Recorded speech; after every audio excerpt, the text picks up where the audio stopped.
Halloween in Michigan has a special kind of chill. Not just the weather, but the way the air feels heavier.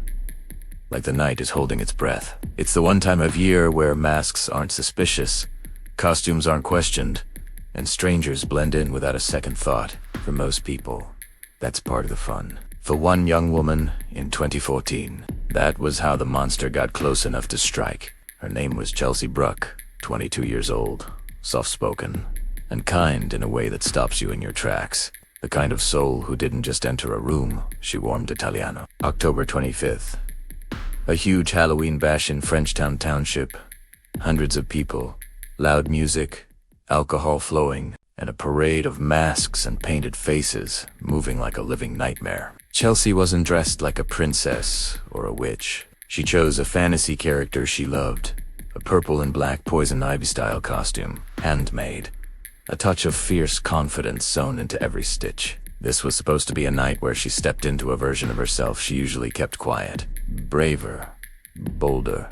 Her friends said she laughed more than usual. Maybe that's why she didn't notice the eyes that locked onto her. Eyes that weren't admiring her costume, but hunting her. Hours passed in blur.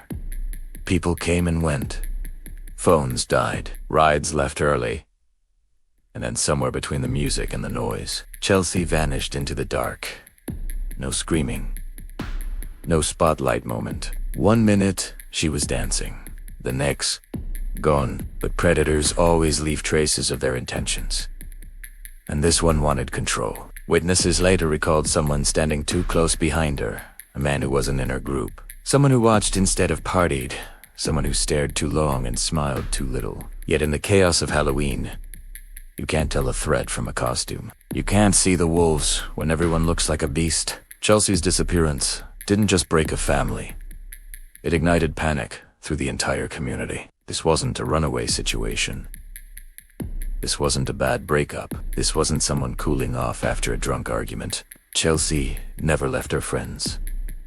Chelsea never missed work without a call. Chelsea never risked walking home alone in the cold. Her mother knew immediately. Something terrible had happened. Police searched the field where the party took place. A wide, endless stretch of farmland that felt too silent the morning after. They found nothing. Not a shoe. Not a phone. Not a clue. But predators don't always work in daylight. Some crimes are designed to rot in the dark before they're found. The rumor mill started boiling instantly. She left with someone. She was seen walking down the road. She was crying before she disappeared. She got into a car willingly. Everyone claimed they saw something, but nobody saw enough. Days passed. Then a week. And 10, 2. The laughter from that Halloween party faded into dread. Flyers flooded the town. Chelsea's face smiling, hopeful, stared from gas station windows and supermarket doors. Her costume became a haunting symbol. It was distinct, impossible to miss. And then, a crack in the darkness. A piece of that costume was found on the ground, abandoned like a shed layer of fear. Someone had tried to remove what made her stand out. Someone had wanted her unrecognizable. Police realized one truth. Chelsea didn't go missing. Chelsea was taken. And whoever took her was confident enough to believe no one would ever find the rest. But here's the thing about confidence. It makes monsters sloppy. Because Chelsea didn't go quietly. She fought, she scratched, she clawed. She made sure that even if she didn't come home, her killer wouldn't get away clean. Under her nails was the beginning of the end. DNA. Invisible to the naked eye. Inescapable to science. Her body still hidden. Her voice still stolen. But Chelsea had already told investigators exactly who they needed to hunt. They just didn't know how to listen yet. Halloween is supposed to be one night. But for Chelsea's killer, Halloween didn't end at midnight. His mask stayed on. His hunger stayed alive. His existence stayed intertwined with hers. A secret buried beneath Michigan dirt, waiting for daylight to finally expose it. And when it did, the truth was uglier than any costume ever could be. Because the monster wasn't a stranger lurking in shadows. He was someone who blended in, laughing, drinking, a wolf among sheep, mask soaked in innocence. Someone who believed she shouldn't have fought back, but she did. And that fight lit the fuse that would blow his entire world apart. Her story wasn't over. It was just beginning. Hope is a fragile thing. It bends, stretches, and clings to even the thinnest thread of possibility. For months, Chelsea's mother held onto that thread with bleeding fingers, refusing to let it snap. Search teams combed every cornfield, every ditch, every abandoned structure in Monroe County. Volunteers walked until their legs trembled. Strangers lit candles and prayed, and detectives stared at case files until their vision blurred.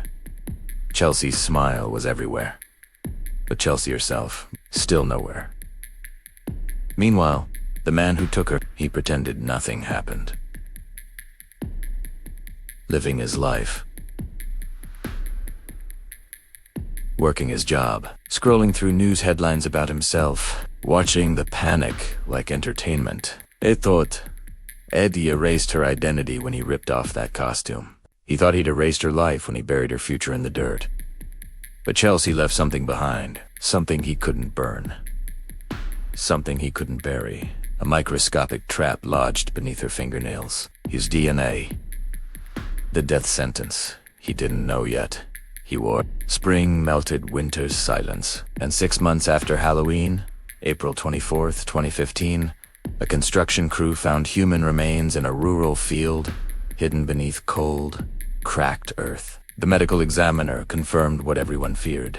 It was Chelsea. Her identity was proven by dental records and even the last strands of purple from her costume. The town stopped holding its breath and started grieving out loud. But grief wasn't enough. Now the hunt had a location and a killer running out of places to hide. Detectives didn't need a confession. Chelsea had already delivered the killer's name in silence. The DNA scraped from her nails led straight to a 27-year-old man from Flat Rock. Daniel Clay. A predator without a mask now. Just a coward exposed. They tracked him down. They surrounded him. And suddenly, the man who thought he was untouchable started talking a little too much. Clay admitted he had interactions with Chelsea that night. He claimed she came on to him.